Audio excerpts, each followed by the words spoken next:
Hey, welcome to episode 26 of the Day and Night Podcast. It is I, Daisuke Dojo, as always, and today we'll be talking about a few things that has happened throughout the last 2 weeks. This got released on a, Thursday instead of last Sunday, cause I was kind of waiting for the Berserk event to drop before making this video so I can kind of discuss it in more depth, because it's actually released. So let's just jump into what's kind of happened. Okay, so the first is Halloween 3. We got 2 new Halloween units. We got Albedo, which is kind of like a debuff for like Yao debuff, but has a bit more open DPS options. And then we have a single target fire DPS in Nabe, which not bad because she has pretty good burn her kit. She meshes well with Adventure Lup actually, but at that point I'm not sure if you actually want to build a fire burn comp. Besides that, they're both kind of just average in terms of how well they perform. Nothing meta-definingly broken, so that's neat. The undead this time is actually, I think a lot of people have been saying it's easier to complete compared to the last couple, so maybe they decided to chill in the difficulty spike. I think it is doable from how I've run it. Just running the same units I've always run. I'm running Nazarick Yuri this time instead of Naofumi, because third wave Shoutier is kind of really annoying, because Adventure Shoutier has that multi-hit drain, and I'm pretty sure it has Human Killer on it or something, and the multi-hit does not really mesh well with Naofumi's kit, because it just breaks his stacks of reduction, and yeah, no, not fun, not fun. Besides that, Pit Binds as always, as I think the best unit in the game, rounds up the party. A lot of people have been running the Supreme Power Shoutier as an option, or like 2 Beto, always broken on both sides. Running a top tier healer in Restart or Aqua is always like recommended due to cheap heals on Restart and the evasion slash semi cheap AoE with really high rates on Aqua. You can also use Yukata Solution. She's also a really good healer. And then always keep track of what units can be burned or bled or super poisoned. Always makes chipping large HP pools easier. I can't really say there was much else to talk about, right? It's just kind of good RNG, persistence, and you can clear this undead. And there's 2 achievements only in the shop, which are both gold, which is nice because I don't like farming for like gold, silver, and bronze achievements each time. So I like a concise shop. I think in the future, we will be probably getting Halloween 1 and 2 rerun, and which will always mean more stones for us, and then we're probably going to get buffs to Halloween 2, and that means Shizu buffs, and that's always a plus, because then Shizu will be the best bleed unit in the game. Not really, but if she has bleed, that'd be great, and not a coincidence at all. Okay, and then maybe Demiurge would get like the global buff, where he has a 4 MP AoE, that would also be kind of great. And then Solution might become like a really, really solid tank. More usable than she is now. Because right now, she lacks a lot of things in her kit. She does have a cheap taunt, but it's no damage reduction. She just gets beat up, and it's awful. Alright, so we'll move on to the next thing that's going on, which is the Berserk collab rerun. So this is Berserk collab rerun, so that means 1, we don't get new units because it's just a pure rerun. 2, it means we get Berserk buffs. 3, JP Shirk is a 4-star unit, not like Global Shirk, which is a 5-star unit, and that's how it was meant to be. Only the 5-star units got buffed, so Guts, Griffith, Skull Knight. Guts won the lottery. He became 2 Beto Light. He lacks a bit on the nuke on the AoE, but then he can spam it more often. He lacks the nuking of the single target self-hit. He lacks the Courage Revive of a large HP pool. So he's pretty much just worse 2 Beto, but I think he looks cooler. So that's like a win. And plus it's Guts, and it's metal and badass, and etc. Griffith got shafted with his buffs. He's like slightly better than he was, but he was pretty awful to begin with. Then Skull Knight got his ratios trimmed. He's pretty much like kind of like another Eins. So it's not like base Eins. So it's like, yeah, it's alright. Like, AoE crit down. What's the worst that could happen with AoE crit down, right? And then the undead is kind of just like the same as Berserk undead from last time. It's just like the units hit a bit harder because the units got buffed, but not overly difficult like the last undead, I would say. Then we can go down to raid, which is gonna be Skull Knight again. And man, over my kind of career of doing podcasts, I keep calling Death Knight Skull Knight, and because Skull Knight does exist, and I'm forgetful. But yeah, no, it's actually Skull Knight. Cool stuff. He's the same thing as last time, because last time we had the Berserk raid, he had a very similar pattern of just AoEing you like repetitively until you died, and that sucked. And I thought it was hard the first time because he just AoE'd you constantly until you died. But this is back in the day when I just ran 3 DPS units and a buffer. So a debuffer would be great so that he doesn't hit you as hard, or technically having a heal on your team would also kind of mitigate that. But realistically, debuffing is kind of good because he hits like less hard and you can do more damage. We have an estimated attack pattern, so this is kind of just like a shot in the dark guess of what he's kind of going to do to prepare you. He's pretty much going to single target, and then he's going to kind of start AoE spamming, and he'll clear debuffs on AoE spams, and then hit you again, and then AoE.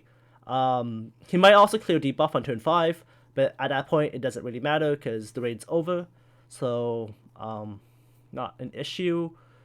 Crit down as a skill on your units seems kind of awful. Crit down on a raid boss where like the meta of raids is like crit buffing is awful. So he's gonna try to lower people's overall DPSs. You can even forsake the critical hits and just start boosting straight attack or type skill, such as like knowledge boost from like the new Mare, or like heart boost from Idol Shoutier and stuff like that. You can go that route too if you just don't like want to worry about your crit just going down, right? Even though you can kind of offset it with like buffers and Mighty Warrior. So you can kind of go that route if you just want to completely ignore critical. He's weak to fire and darkness. So the new Halloween Abe is really good, right? Because she does the thing. Guts should be good. I actually think his single target might not be dark though. But if his single target is dark, I'd have to double check. He'd be really good for this. But I think it's just a physical 400% damage. So dark attackers are good. I'm a fan of Yukata Shizu, but like she's not that good of a dark unit. You probably want Pajama Albedo because she has the dark stack up when she hits on buff. So she's kind of just like Nazarick Evil Eye, where she has the hits you with Earth and then Earth Strengthen. But if you're gonna fight for the Albedo spot, I'm pretty sure you just run 2 Beto and then steamroll over this boss anyways.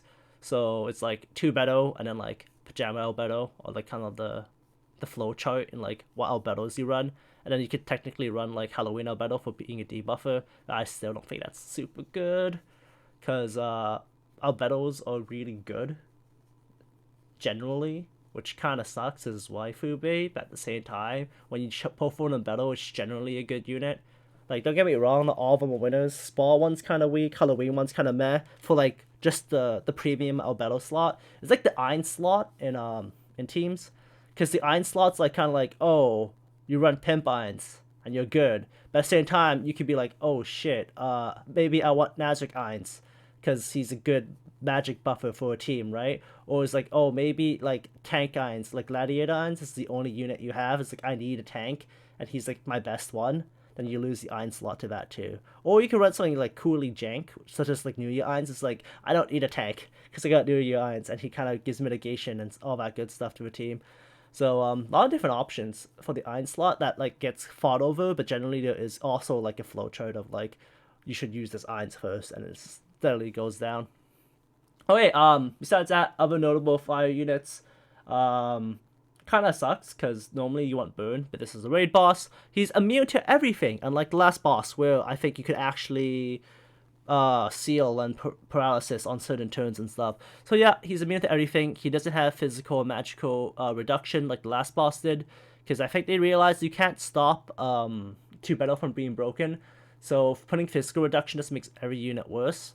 Then watch me just like eat my words where the next boss has like 80% physical reduction because they just hate 2 Veto. Still a mistake, by the way. And yeah, so go at it. He's also undead, so undead killer moves are kind of the go-to. We are getting an undead slaying relic in the banners right now. If you want to go pick that up now, for the upcoming raid, because obviously they do that, because you know they love trying to get you to drop your stones on relics. But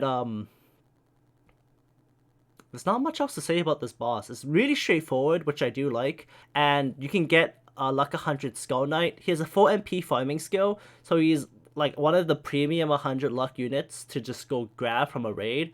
Pimp Irons only has 5 MP, which sucks. Slayer Shoutier was also another good one.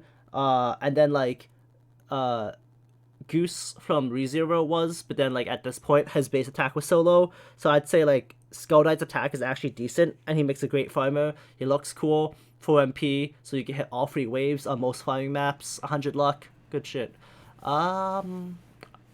Yeah. There's not really much else to say about this raid, but good luck.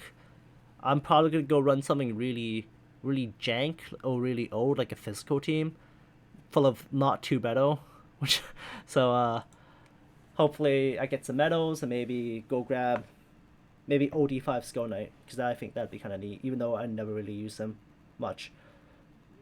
I think that just about wraps up the podcast, because we've just had Halloween free, we've had Berserk Rerun, and then we're gonna get Berserk Raid, and then we'll maybe get Halloween reruns.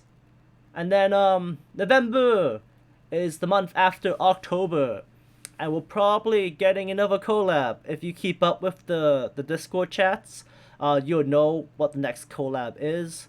Yeah, no, I'm just gonna say it. It's like Nanoha, right? So, if you haven't watched it, give it a watch. It's not that hard to get into, because I think the first season is relatively short, and then there's like a bunch of small seasons after, and like a movie after, and then like other stuff. So like, yeah, no, watch the first 2 episodes, see if it's cool. I always kind of advocate for people to kind of give the collab anime a go, so that like you can maybe see like if you like the characters or not. Like I'm gonna pull for Guts until I get him, because last time this event came I only got Griffith and I stopped, but then I realized this time I actually want to go grab Guts, because rip Berserk, and I think aesthetically he just looks really cool, like have like a huge thing for full plate.